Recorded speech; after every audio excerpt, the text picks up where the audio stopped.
ubumwe bw'uburayi bumaze gufatira ibindi bihano abayobozi b'u Rwanda bamwe muri bo ndetse n'abayobozi bamwe bo muri M23 bitewe n'uruhare ngo rushinzwe kuba bagira mu guhungabanya umutekano w'ubutegetsi bwa Repubulika ya Demokarasi ya Kongo, dore ko ngo u Rwanda rushinjwa kuba rushyigikira umutwe M23 naho M23 yo igashinjwa kuba ihungabanya umutekano w'abaturage ba leta ya Kongo. Rero ibihano byagiye bitangwa ndetse abayobozi babihawe mu Rwanda. Mu bayobozi ba M23 bahawe ibihano harimo Bertrand Bisimwa, uyu nguyu usanzwe ari umuyobozi wa politike mu ishyirahamwe rya FC M23. Undi wahawe ibihano mu bayobozi ba M23 ni Colonel John Nzenze, uyu nguyu usanzwe ufite inshingano muri M23 ari umuyobozi cyane. Abandi bantu bahawe ibihano muri M23 ni Colonel Joseph Bahati Musanga, uyu nguyu nawe asanzwe azwi cyane ku mazina ya Bahati Ernesto. Uyu nguyu kandi aherutse kuba ari umuyobozi cyane ushinzwe kuba yahabwa kuyobora Kivu y'Amajyaruguru nyuma yo yashyizweho na M23 nyuma yafashe uyu mujyi wa Bukavu ndetse igafata na Goma. Rero bari bamugize guverineri wa Kivu y'Amajyaruguru nyuma yo M23 ifatiye no buce gitandukanye. Rero uyu mukoloneli mushyashya wa Kivu y'Amajyaruguru yashyizweho na M23 nawe ari umuyobozi bashyashya bafatiye ibihano n'ubumwe bw'uburayi nk'uko byagiye bigaragara mu itangazo bagiye bashyira hanze. Naho abayobozi b'u Rwanda bafatiye ibihano bamwe mu basirikare barwo bafitiye ibihano harimo General Major Ruki Karusisi, uyu nguyu hari abamwita Rocky. Uyu nguyu kandi aherutse kuba yari we wari ushinzwe kuyobora Special Force cyangwa se abasirikare bashinzwe imyitozo idasanzwe cyangwa se mu gutabaho rukomeye nyuma yavuye muri izi nshingano mu minsi ishize, ndetse agasimburwa kandi na Brigadier General Gashugi Stanislas wari uzamuwe kuri ipeta rya Brigadier General, rero agahita asimbura kuyobora Special Force cyangwa se SOF asimbura General wamaze gufatirwa ibihano na M23. Abandi bafite ibihano muri bayobozi ba RDF harimo General Major Eugene Nkubito, uyu nawe ufite inshingano ayoboye cyane muri RDF ashinjwa cyane kandi kuba yagize uruhare mu kuba yafasha M23 nk'uko itangazo ribivuga. Abandi bafite ibihano mu bayobozi ba RDF harimo General Brigadier Pascal Muhizi, uyu nguyu nawe akunda gushinjwa uruhare cyane mu kuba yafasha M23 cyane cyane bane bayobozi bo muri RDF bashinjwa kuba baragize uruhare rukomeye cyane mu kohereza ngo ingabo muri leta ya Kongo, cyane cyane ngo niwe bayoboye izi ngabo zijya muri M23 nk'uko BBC yagiye igenda ibyandika muri ibinyamakuru byabo, ndetse ngo niko itangazo rivuga nk'uko bagiye bishyira hanze. Rero ngo nabazi cyane cyane abasirikare bakomeye ingabo z'u Rwanda ngo nibo bagize uruhare cyane ndetse n'igitekerezo cyo kugira ngo M23 ihuze ingabo na RDF, nubwo ingabo n'abasirikare ba RDF ko nabwo kanabivuye nyuma yuko nta hantu bahuriye n'ibitwaro ndetse no kurasana n'imigambi mibisha ndetse umutekano mukeya uri mu burasirazuba bwa leta ya Kongo. Mu bandi bafatiwe ibihano rero harimo abasivile b'abanyekongo ndetse n'abanyarwanda. Ubumwe bw'uburayi bwagiye bufata ibihano bitewe ngo nabo ngo n'umutekano mukeya bagizemo uruhare uri kugaragara mu burasirazuba bwa Kongo. Kurandi rwa M23 harimo Desire Rukomera. Rero ubumwe bw'uburayi bavuga yuko uyu nguwe ashinzwe icengezamatwara izwi nka propagande cyane cyane mu ruhare wa M23 mu guhuza M23 ndetse n'abaturage kugira ngo bakunde kubahuza cyangwa se bumvikane kugira ngo imigambi yabo yose M23 ibashe kuba yagenda neza, ngo nicyo uyu mugabe ari kuzira. Undi wafatiwe ibihano Jean Bosco Nzabonimana Mupenzi, uyu nguyu we ashinzwe kuba afite inshingano zikomeye cyane muri M23 ndetse kandi ngo anashinzwe ubucuruzi ndetse ngo akaba anashinzwe imari cyangwa se ibijyanye n'umutungo muri M23 nawe ni umusivili. Naho ku ruhande rw'u Rwanda harimo abasivile barimo Francis Kamanzi, uyu nguyu ashinzwe ishami rya leta rijyanye no gucukura amabuye y'agaciro ndetse no kuyacuruza ibizi nka Rwanda Minerals and Petroleum Gas Board.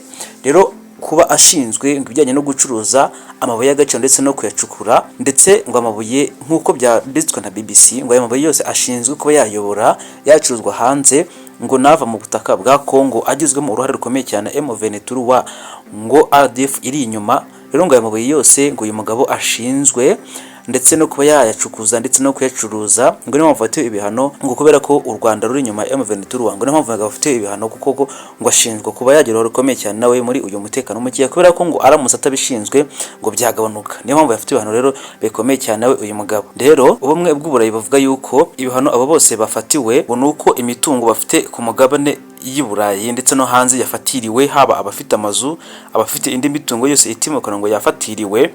Ikindi ngo nuko batemerewe kuba bajya mu bihugu byo hanze uko biboneye, ngo birabujijwe mu bihugu bimwe na bimwe, ngo ntabwo bemerewe kujya mu cyane cyane ibihugu by'Uburayi bitewe n'umutekano muke bagira uruhare mu guhungabanya umutaka bwa Repubulika Demokarasi ya Kongo. Ibihano bafite mu by'ukuri ni ibyo ngibyo kuba imitungo yabo yo hanze yafatiriwe kuba yifite, dore ko benshi usanga ngo banayifite nk'uko ikinyamakuru BBC cyagiye kibyandika.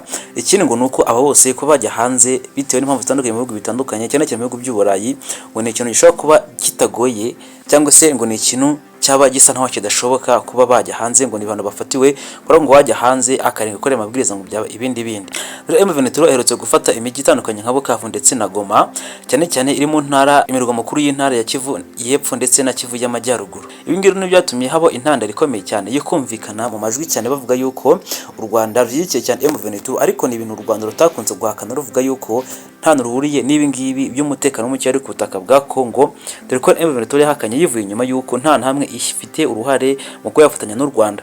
Yavuze ko yirwariza ndetse na RDF nayo ivuga yuko yirwariza. BBC yanditse yuko hari abasirikare bagera ku 200 b'u Rwanda bo muri RDF bari ku butaka bwa Kongo bari gufatanya na M23, ariko abasirikare b'u Rwanda bo barabihakana. Ni kenshi cyane kandi humvikanye amajwi y'abasirikare b'u Rwanda n'abayobozi b'u Rwanda bavuga ko nta ngabo z'u Rwanda na nkeya ziri ku butaka bwa Kongo. Ngo icyakemura kino kibazo cy'umutekano muke ngo nuko abiganiro. Rero kenshi havuzwe ibihano byo gufatirwa u Rwanda n'abayobozi b'u Rwanda. U Rwanda rwakora dute ubwoba n'ibi bihano bitewe nuko ngo nta kintu byafasha mu gukemura ikibazo kiri ku butaka bwa Kongo.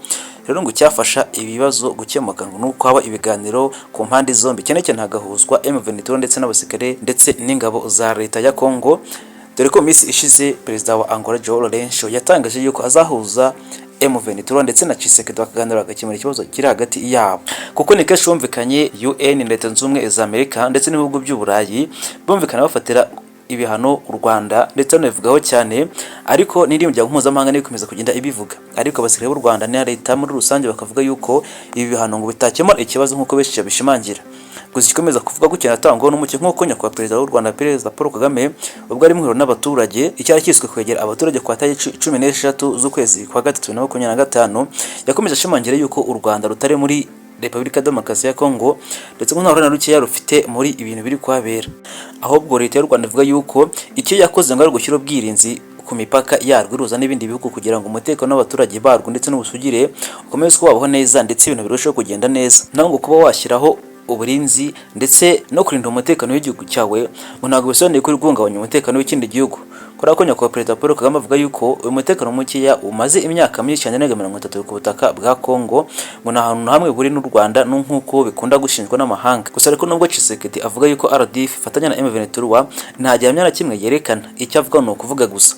Kagame yavuze yuko nubwo Ubirigi bukunda kuvuga yuko rudashyigikiye u Rwanda, nabwo ngo nta gihamya na kimwe afite ngo rukora umutekano mukeya rukunda kugaragaza ko rwafashe impande zombi cyane rugafata uruhande rwa leta ya Kongo, ariko ngo ntabwo Ubirigi bwerekana aho rubugamiye, cyane cyane mu kwerekana ko koko Kongo, cyane cyane mu kwerekana yuko nk'uko bikunda kuvugwa yuko RDF yabifatanya na M23. Rero ukuri guhari nuko nta kuri na guke ndetse nta n'ubufatanye na buke buri hagati ya ingabo za leta y'u Rwanda ndetse na RDF, nk'uko abasirikare b'u Rwanda ndetse na leta bakunda kubishimangira bavuga yuko u Rwanda ruri ukwarwo, M23 ikaba iri ukwayo ndetse nta n'aho bahuriye. Ajabu TV show Rwanda.